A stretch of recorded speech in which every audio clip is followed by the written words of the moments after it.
Hello and welcome, welcome. This is Lessons Beyond the Stethoscope, where we provide practical health tips and tools that you can use in your everyday life because what we understand is that life affects your health.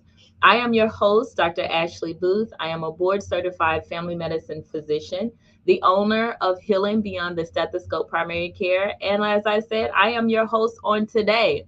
Today we have joining us is a very special guest. It is Dr. Rhonda Mattox. She is a board certified psychiatrist, and she's also the president of the Arkansas Dental Medical. Let me say it in the right order.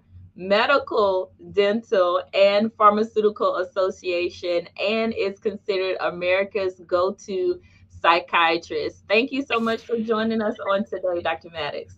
It is always my pleasure. Thank you for inviting me. Did you know, and you probably know this because I looked it up and I was like, oh, I didn't know, but it makes sense. They said that the number one reason for people making a doctor's appointment is stress.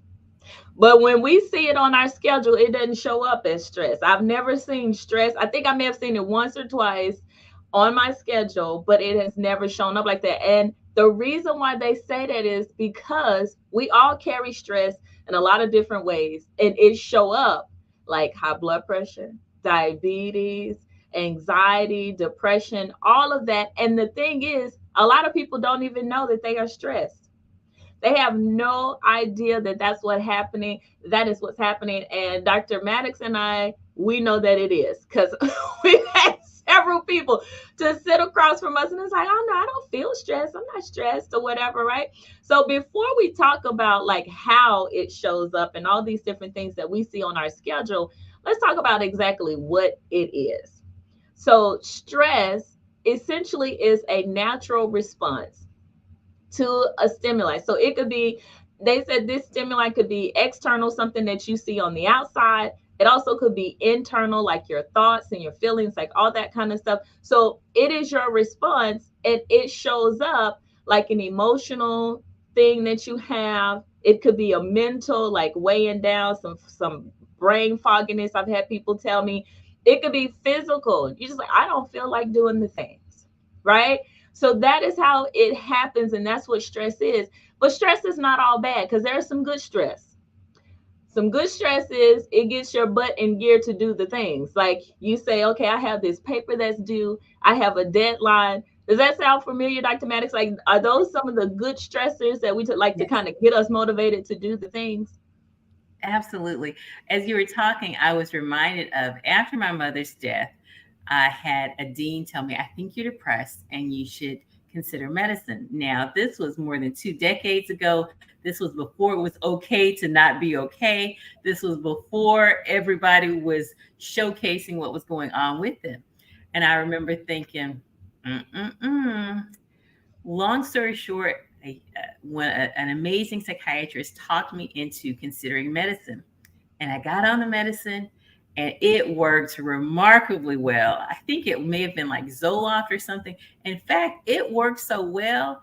I normally have a little bit of anticipatory anxiety that pushes me to study or pushes me or gives me some concern, maybe about what other people think. And so I do a little bit just so the world doesn't think that I'm, you know, a basket case or something. That medicine took every drip drop of concern about what you all thought about me or whatever away. I made an F on my next exam and I came off that medicine. Now, I'm not telling you to come off your medicine, but I'm saying I needed a little bit of anxiety to get me into where I needed to be. And, a little bit of stress is good. The problem is when we're talking about chronic stress, Mm-hmm. when we're talking about prolonged stress, because when you are stressed, there's certain chemicals that are released in your body. You all probably think adrenaline rush or cortisol or what have you. But there's some chemicals that are released in your body. For if those chemicals are constantly being released in your body for a prolonged period of time, it's going to impact your blood pressure. It's going to likely impact your cholesterol. I have people talking to me about having headaches and those types of things, and it will impact your sleep. And while we're talking about stress and not necessarily sleep, understand that when people are stressed and they're worried and their shoulders or all of that stuff, and you know, you take that into your bedroom and you may be thinking and thinking and thinking and can't cut your brain off. And so you don't sleep.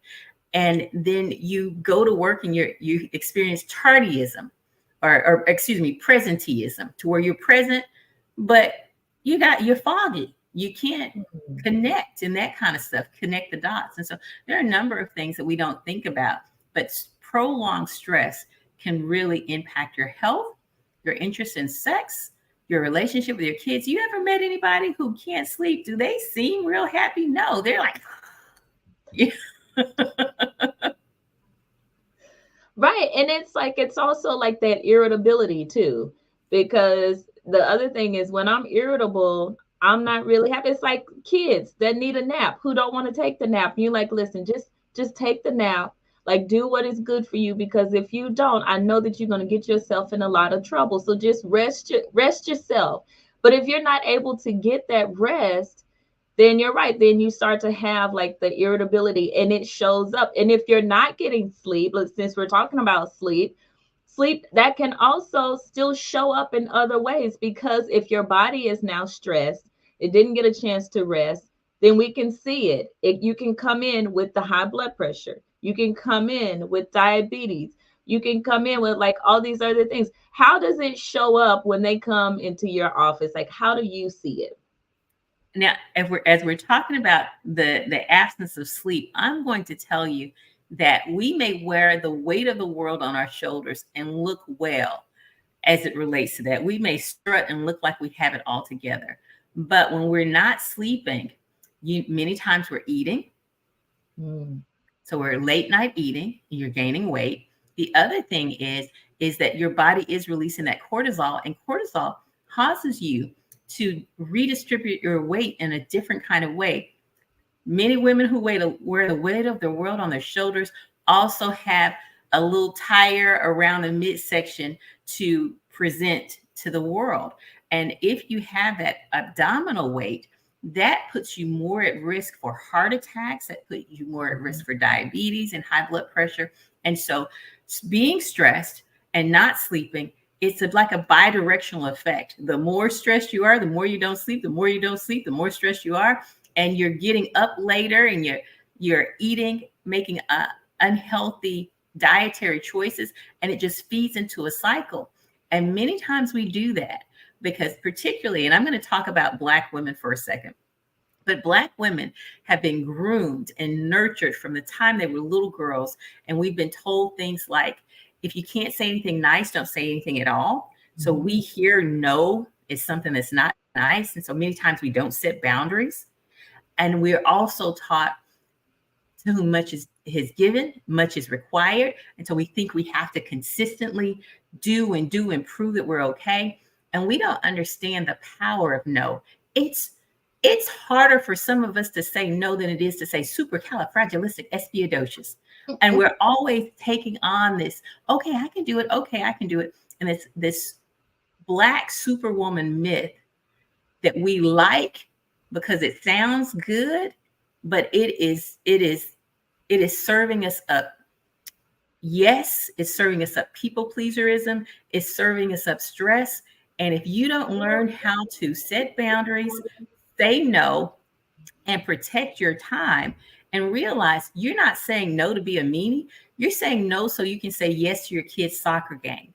You're saying no so you can say yes to your emotional wellness day. And we have to learn how to do that. And many of us don't know. And I'm going to give you one. And I know everybody on here can probably relate. If your mother or your caregiver saw you looking like you were leisurely laying down or just doing something, they gave you more work. And so subconsciously we learned it's not okay to relax. It's not okay to chill. And we're just like hamsters on a wheel, zoop, zoop, zoop, zoop, zoop, because it makes us feel better about ourselves, because that's just the way we were brought up. And I'm telling you right now, it's time to unlearn some of that stuff. Absolutely. Because I'm glad that you brought that up, because I do see that a lot. And it is one of those, the other issue that I've seen is that not only is it not okay to say no, by saying no must mean that I am weak because I can't handle all the things, because I'm supposed to do all the things, right?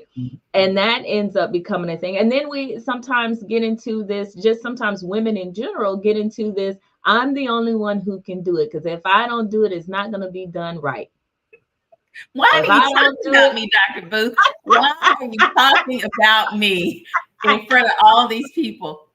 I will say I'm not there like I used to be, but you have a way that you like things done. mm-hmm, And I can talk about Rhonda in her household. My daughter washing dishes drives me bananas, you know? And so my husband's like, she just washed dishes. Why did you put them in the dishwasher? Because she didn't wash them well.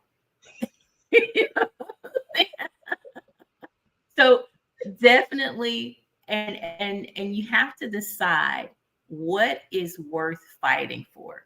Some of mm-hmm. this stuff that we ask people to do and they don't do it to our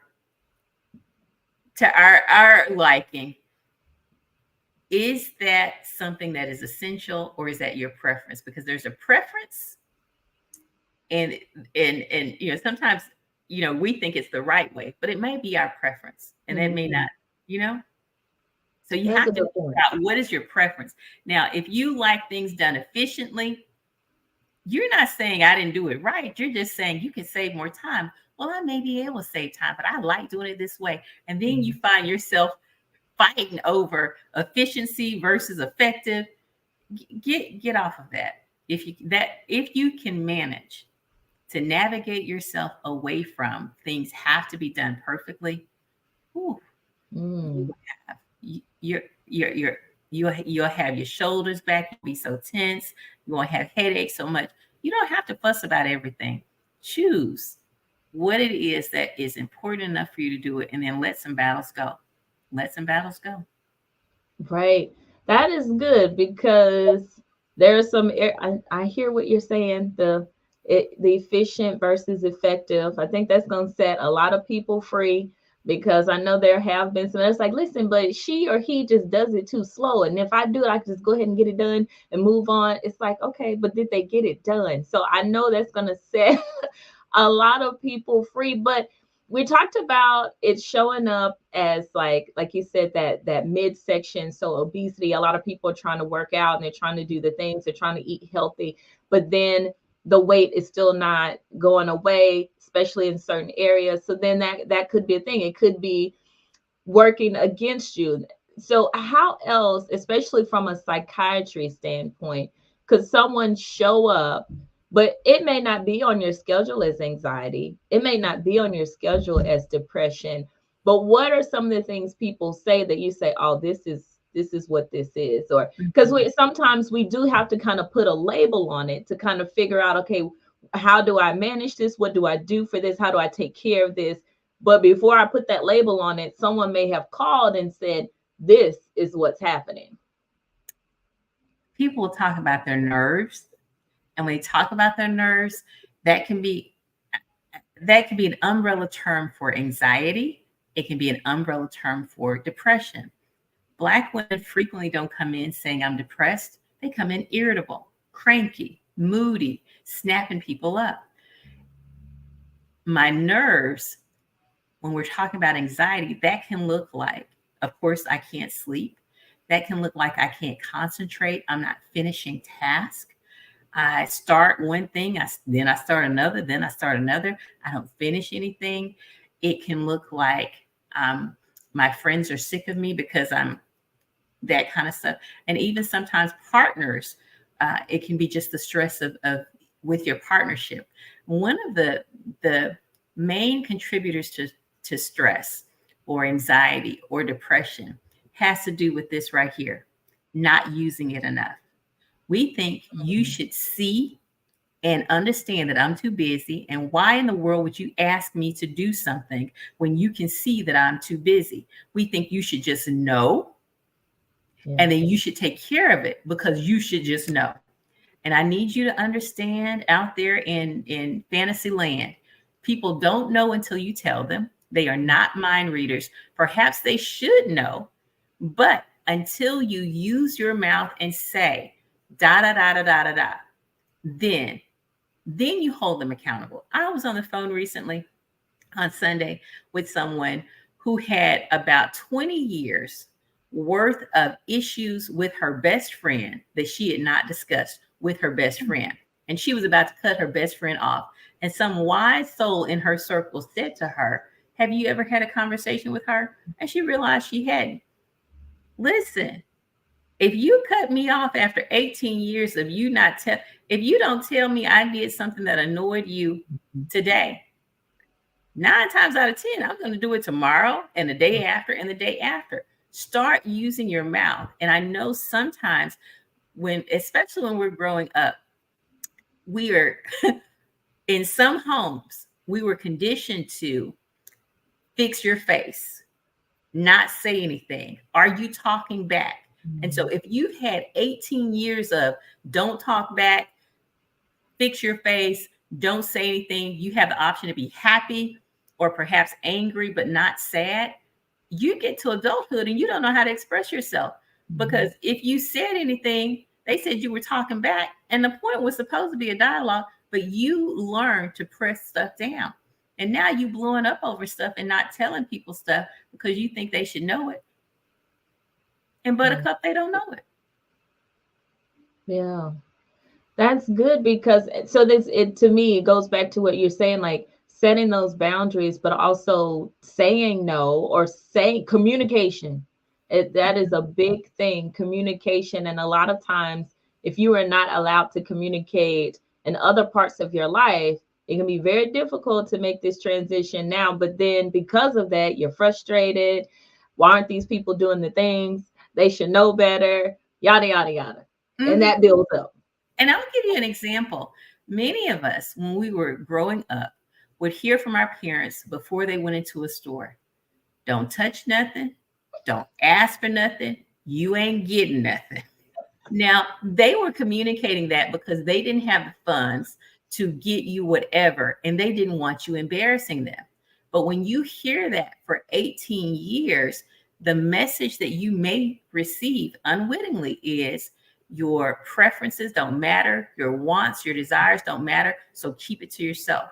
So if you've heard that for 18 years, then you have subconsciously, you've learned not to ask for anything. So we just truly don't know how to ask for things many times, because when we ask, we were belittled or attacked or what have you, and it becomes an uncomfortable thing to do. And so then you'll see people being manipulative and doing all types of things because it was not safe, in part, in their homes to just outright ask for what it was that you needed. And I'm going to tell you, this is why therapy is so important. And I'm going to say in your 20s, certainly therapy is important because that is where you learn how to express yourself and to communicate your needs. And that's where you have someone walk alongside you saying, it's okay for you to not be okay. I remember in my first few therapy sessions in my 20s, after my mom had died, I was talking to this psychiatrist. I have no idea what we were talking about, but she asked me, "Why are you smiling?" And I must have been talking about something that was not smile worthy, but I had been groomed to fix my face, to never let them see you sweat, to not let people know when they had got under your skin. And I didn't know I was smiling, but if I smiled, if I didn't fix my face as a child, there were consequences. And so I had learned to always have this smile on my face regardless. And she picked up on that. And that's the importance of working with a licensed mental health professional, because they'll hold a mirror up to you and show you what you're doing that you've never known you were doing, because you grew up in this environment that the other people around you grew up in as well. So it was no thing to them. But when you understand what I'm saying? Right. So the fix your face, that whole thing with telling Simone Biles to smile and different things and why people went off after Angela Bassett when she wasn't smiling or whatever after she didn't win some award. We have we think we can tell women how to have their face, how to smile and all that, and don't show emotions. And it's just not healthy. It's just not healthy. And it brings up the point too of recognizing, because you didn't even recognize that that is what was happening. Someone had No to idea. say, this is what you're, why are you doing that? That the two don't quite go together. And that is how we're saying that stress shows up with people, because they're like, I'm not stressed. I'm like, but your numbers are saying it, or this is saying it, or whatever, because these two don't match. These We two have no don't go insight. together. We have no insight into ourselves. I told you about when my dean was like, "Hey, I think you're depressed. I think you came back to medical school after your mom died," and I did not think I was depressed. I wasn't cleaning up. I wasn't brushing my teeth. I wasn't going to class. I was neglecting my hygiene. I was definitely depressed, but Mhm. I didn't know I was depressed. And so the people around you sometimes will be the ones who will say, "Hey, I think something's not quite right." And we have no, it reminds me of the, and this has been so long ago. There was a woman who was married or dating a basketball player, and he beat the snot out of her in an elevator, and she was being physically abused, but she said that's what Black love looked like. And so many times we're in the middle of a situation, we have no insight into, this is emotional abuse, this is financial abuse, this is physical abuse, and this is verbal abuse. We have no insight into what is happening because it started little by little and it grew. And I want you to understand, stress does not have a monopoly on poor folk, uh, Right. broke folk. I've been with folks who, I remember learning that one of my friends had been a victim of domestic violence, and she was like me and you. And so in my mind, I just couldn't imagine that. And I asked, how did it happen? And she said, it started with a little insult here and there, and it grew. And so Mhm. if it, you boil water, it starts little by little, little by little, little by little. And then we're watching somebody on TV and they have shot up some stuff, and we're like, but she was so nice. And we don't understand the straw that broke the camel's back is real, little by little. I appreciate that because it brings up the point of awareness. Because, like I said, there's some things that we are aware of. And what I would say when it comes to recognizing the different signs of stress, stress looks different for different people. Some people might bite their nails, some people might fidget, other people might feel like they want to scream at somebody, like, listen, I need you to get somewhere and sit down because you walking around is just working my nerves. Like, it can show up different ways. It can show up as headaches. I was talking to someone the other day and they said, listen, I know when I'm stressed because I start getting headaches and I never really have that. So those are the things that you want to make sure, if you are starting to experience some symptoms that you typically don't experience, then say, well, maybe something's not right. Maybe I should get this checked out. And I know a lot of Mhm. times women, we let things, like you said, you have this little pot and it's simmering just a little bit. It's telling you, hey, girl, you had some palpitations the other day. Okay, you having them again today. Okay, you have these little things that keep nagging at you and telling you something, and then you keep brushing it off, and you don't want to do that. What are some other things that people should start to kind of recognize to say, okay, if I start experiencing this may be an issue, because there are levels to it, right? Mhm. There are definitely different levels, and there's different treatments for it, because I don't want people to think, oh, well, depression just looks this way and I'm automatically going to have to be put on medicine or whatever. It Nope. all looks different. It all kind of shows up different. But what are some other signs that people should be aware of? Because if we're not aware, then a lot of times we can't do anything about it because we don't know that it's happening. Mhm. Pay attention to your stomach. Many times we'll have stomach ache. We may have diarrhea. You talked about palpitations where your heart is going really fast, or those types of things. I pay a lot of attention to my shoulders because I wear my stress in my shoulders. I don't have headaches a lot. My diet will change sometimes to where I am not eating, which is completely unusual for me, or I'm eating like the Dickens, or the types of food that I eat. When I'm stressed and I'm in you ever had in your home, the only thing you had in your house was condiments and cake mix or something, green beans. There's nothing in your house to eat, and so you're eating all off and that kind of stuff. Just your food choices can sometimes let you know, hey, there's a problem. I will say that your children's response to you or your friend's response to you can let you know there's a problem when they're tiptoeing around just because you are, those kinds of things. I remember I was helping my daughter with a school project, and I was really trying my best not to offer commentary on what she was doing, but my face told the story. Okay. So my mouth didn't say anything. She was like, Mommy, why are you looking like that? And I didn't realize I was looking like that. I don't have a poker face. I truly don't. After I learned that I can let my emotions show in therapy, honey, I let them all show. And particularly in the evenings. So others' response to you and how you're looking will also show up, and it'll show up in hygiene as well. So, for instance, you used to be a jazzy dresser, and now you're running around looking like the Dickens. You know what I'm saying? Um, yeah, those types of things. I feel, and when you are able to not complete task and you feel overwhelmed and you feel like what's the point, you're getting towards burnout, and burnout unchecked probably will head towards depression or anxiety. Burnout is doesn't typically doesn't travel by itself. Other things come with it. And so if you notice that you are now having a glass of wine every night in order to get to sleep or in order to calm down, or you need to go to the cigar bar, or you're smoking more, or those kinds of things, that can also let you know that you are stressed. And I need you to understand two of the main contributors to your stress is where you work and who you choose to surround yourself with, your friends, your family.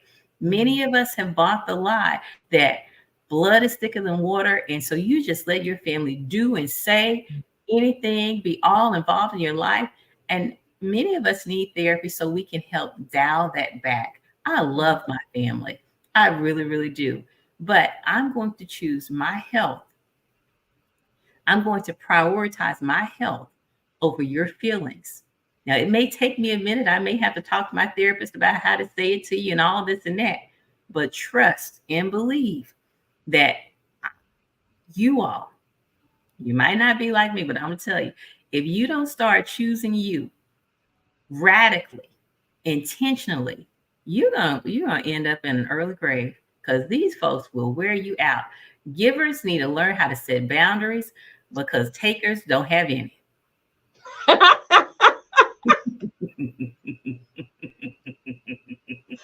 And that's a fact, Jack. It is a fact, though. You're absolutely right. I've never heard when anyone say it that way, but you're right, because it does seem like the takers, they just take it, take it, take it, take it. And it's like, listen, I have nothing left to give. So knowing where to set the boundaries. So I was going to ask you, like, how can we manage stress? But I wrote this down from what you said earlier. One of the ways you can manage it is by saying no so that you can say yes to the things that you want to say yes to. Like, that is so freeing to me. So when you think about it, because there's some moments where I'm like, I really don't want to do that. So sometimes I'll say it in my brain, and then the person to either back out or something, I'm like, yes, because I really didn't want to do it. Or I'll say, I really don't want. So then I'm like, okay, Lord, help me figure out how to say this nicely, because I just don't have the energy, because like you said, I want to say yes to something else. If this particular thing is not going to serve me well, if I feel like I'm going to be drained from it, whatever, and I want to do something else, you are allowed to enjoy other things. You are allowed. You can do it. There's nothing wrong with enjoying yourself. So what are some other tips do you have that people can put in place to manage the stress? Because I know that it's there. I know that this is what's happening. I know that I have these triggers. What am I to do? How can I do realistically, practically, because that's what we do here, so that I can manage this thing? First of all, let's talk about your no. We got to up your no game. Now, Mm, there are some of you who absolutely unequivocally cannot say no. For you, I'm going to say, that sounds like a good idea. I'm honored you thought about me. Let me give that some thought and circle back. And mm, when you give it some thought and circle back, if there is not something that you can take off your table, off your plate, if there's not something that you can take off, if this is going to impact your ability to sleep, if this is not something that you want to do or a person you want to do it with, then, and you know that you can't say no, email them no. And email them no at about 11 p.m. So that when they get the no, if they email you back, you know, and don't answer the phone when they call, because there's some of you teach people to keep saying, would you, mhm, because after the fifth but, you say yes. So let your no be no. Don't put in there because I gotta do boop, boop, boop, because then they're gonna figure out how to mm. let you do it. Yep. Your next no is, I am so honored that you thought of me. Uh, However, I have different priorities right now, and I just can't add that to my plate. That can be it. That can be it. And if you know it's somebody you cannot say no to, like I really struggle with saying no to my mother and another person in my life, then I didn't say no to them. I said, I'm going to give it some thought and I'm going to get back with you. And then it will be no. And if you're married, you always have the tried and true, let me talk to my husband. And if you have children, oh my gosh, you have a ready-made no right there. Okay, just right there. So you how to say no. The second thing is, now I'm talking about how to address anxiety, who you surround yourself with. If you know that Aunt Lula Bell is always putting down you and your children, don't go to the family reunion and spend all your time with Aunt Lula Bell. Either go and have this is what's going to happen. And if this, Aunt Lula Bell, I don't appreciate it when you talk about my children. You got to use your voice because Aunt Lula Bell don't even know. And then surround yourself with people who are not takers, Mm, who aren't takers, but who can see that you are swamped and jump in and help and that kind of stuff. Start being intentional about who you give access to you.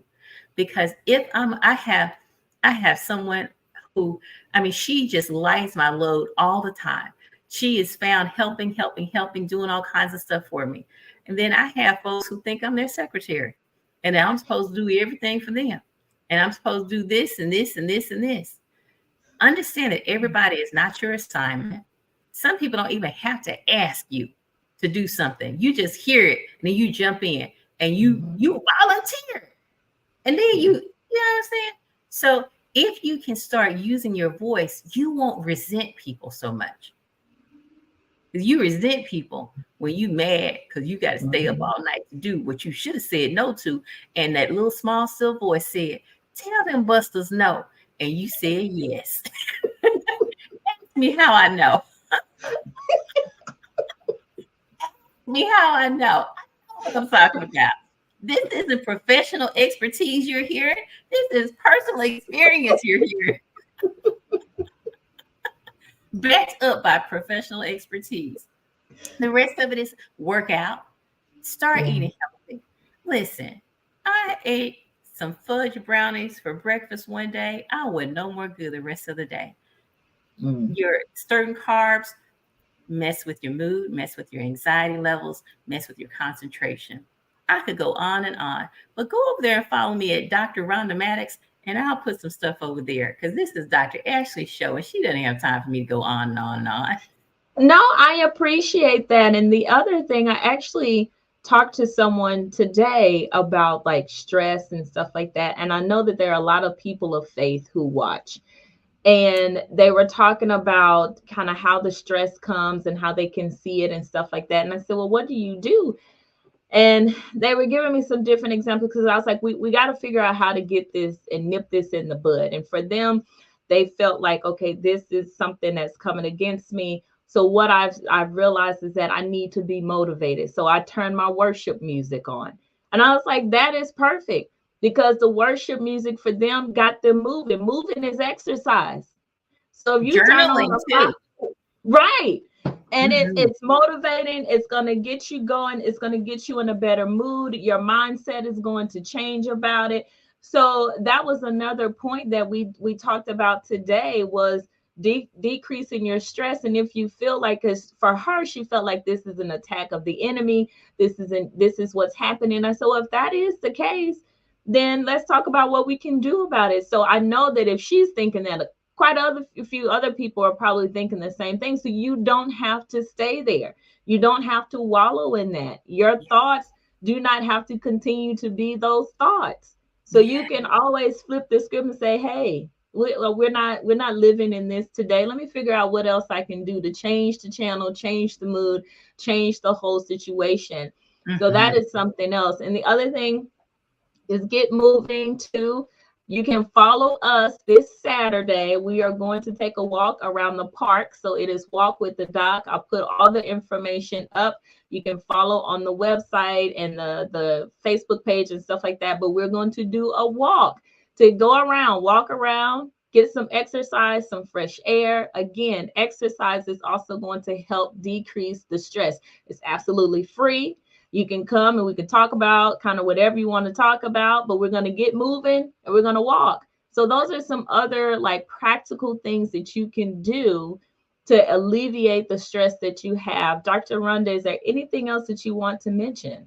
I want to talk to you about the power of delegation and either exchanging services. Like if you don't like cleaning your house, perhaps if you have the finances or if you can exchange services with someone, get your house cleaned. All these memes about not doing about laundry. Take your laundry somewhere and drop it off and let them fold it and do all that stuff, or have somebody come in. Ask for help when you need it. Listen, this might be the most important thing I've said. Ask for help if you need. Stop thinking people should just know. Ask, would you do da da da da da? Will you sit with mama this weekend? Because I have, you don't even have to have stuff. Would you sit with mama this weekend? Ask. And the next time you bring me on to talk about caretakers, because our caretakers are in trouble. Yes, listen, I should have had you on last week. We talked about caretaker, we talked about caregiver burnout, we talked about benefits of the nursing home. So I absolutely we will have you to come back on and talk about it because you are absolutely right. They Well, they got are the in information, trouble. and that's good. They don't need it from me, but I'm available to talk about caretaker whenever you, because we just struggle with asking. We think we have to have it all together. And I need you to understand, I do not have it all together. I don't try to act like I have it all together. You all can think I have it all together if that makes you feel better, but I'm not even trying to promote that image. I Hmm. am a mother of a 14-year-old. That means you know I don't have it all together. I'm married. That means you know I don't have it all together. The only thing all together in my house is my dog, Oliver Twist, who is a sweetie pie. Now that's all together. All the rest of this stuff, we're figuring it out with the Lord, with journaling, with, I was about to say exercising, but I was going to be lying. I'm doing steps and stuff like that. I am. But journal, family. When it's in your head bundled up, it seems like the boogeyman. When you put it on paper, and if you're a person of faith and present it to the Lord, what would you have me to do with this? And then trust your small, still voice. And family, get some therapy. Get some therapy so you can unlearn some of this foolishness that you learned when you were growing up. And people who don't let anybody manipulate you. If you be motivated by love, recognize the signs that you're being manipulated, gaslit, because that's where all the stress comes from. You keeping stuff inside, and you know those folks doing you wrong, and you won't say a single thing about it. If you don't know how to do it, get yourself a therapist, a psychiatrist, or something, so you don't have to walk this journey by yourself. And they help you get confidence in expressing yourself. You also, oh, wait a minute. Now, you're not. I'm going to give a plug for Toastmasters. Toastmasters will help you in the evaluation component learn how to have some challenging conversations and say stuff in a way that where you feel better giving feedback, critique, those types of things. So toastmasters.org, that'll help as well. It's one of the best investments I made, probably in the top five, right under salvation, choosing what school I was going to go to, stuff like that. But it's a good, and it's only $140 for a year. For a That's, year. I need you to understand that's cheaper than one therapy session with me because I'm gonna charge you my whole amount, but that's cheaper. Okay, it's cheaper than my coaching sessions. But if you want coaching, find me over at on Facebook at Dr. Rhonda Mattox, and we'll figure out how to get you situated. I would Well, that was I wasn't even planning to plug me, but I'm good. Do you hear me? listen, I'm glad you did because I was going to ask you how they can find you because I know they want to continue to follow, continue to get some great tips. If, like you said, they need some coaching or whatever, they can go over and find you as well. So let them know one more time how they can find you. At Dr. Rhonda Mattox on Facebook. You can find me on LinkedIn. Matter of fact, I would love for you to go find me at LinkedIn because then you'll know I'm well worth my weight in gold. Well, thank you so much. Thanks again for just helping us with these tips on not only how we can recognize stress, but what we can do to manage it, to recognize it, get it under control, and then put these things in place so that way overall we can be well. Thank you guys so much for watching. Until next time, I'm wishing you much healing. Take care.